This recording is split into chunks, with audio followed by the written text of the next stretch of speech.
जैसे कि आपको पता होगा कि मेरा जो पहला कैमरा था वो था निकॉन का 5600। और मेरा जो दूसरा फुल फ्रेम कैमरा था वो था कैनन का EOS R8, जो कि एक मिररलेस कैमरा है और दोनों अलग अलग ब्रांड है। मैं जब निकॉन का 5600 लेने गया था तो उस टाइम आया हुआ था कैनन 200D Mark II और M50 Mark II आया हुआ था। तो M50 Mark II out of stock था और कैनन 200D का भी मॉडल नहीं था, लास्ट मॉडल था, वो लोग आधा घंटा पहले सेल कर चुके थे। तो मैंने लिया था निकॉन का 5600 और मैंने उस 5600 को 6 से 7 साल यूज़ करा, अभी मेरे पास पड़ा हुआ है और वो बहुत अच्छा कैमरा था। तो उसके बाद जब मैं अपग्रेड करने गया तो मैंने सोचा था कि निकॉन में ही कोई कैमरा लेंगे।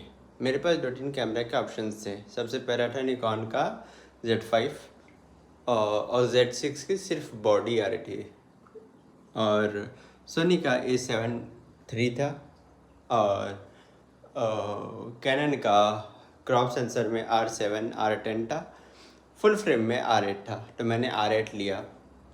अब R8 एक ऐसा कैमरा है जो बहुत ही अच्छा मिक्सचअप है इन सारी चीज़ों का। सबसे पहला और सबसे अच्छी चीज़ कि वो सबसे सस्ते दाम में सबसे बेस्ट मिररलेस कैमरा है कैनन का। कैनन का क्या मतलब, उस रेंज में वो सबका है, सोनी का भी है, निकॉन का भी है। तो ये मेरा पहला प्लस पॉइंट। दूसरा, वो 4K शूट करता है 60 FPS पे, और वो भी एक बहुत अच्छी बात है कि उसकी क्वालिटी बहुत अच्छी है।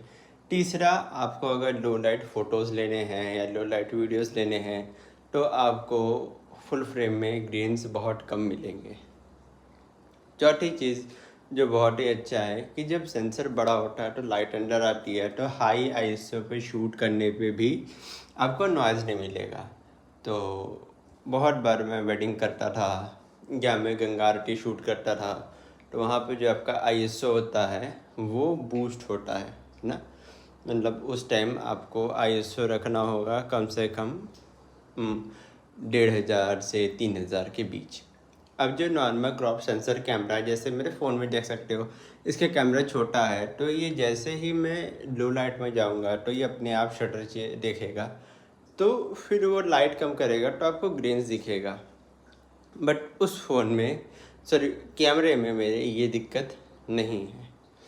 चौथी चीज़ जो सबसे अच्छी है वो ये है कि अब क्रॉप सेंसर है, थोड़ा उसके लेंस, हाँ, क्रॉप सेंसर में एक और चीज़ है कि मैं उसके बजट में, मेरा जो बजट था उसमें एक ही लेंस मेरे को मिल रहा था, वो था ये 50 mm।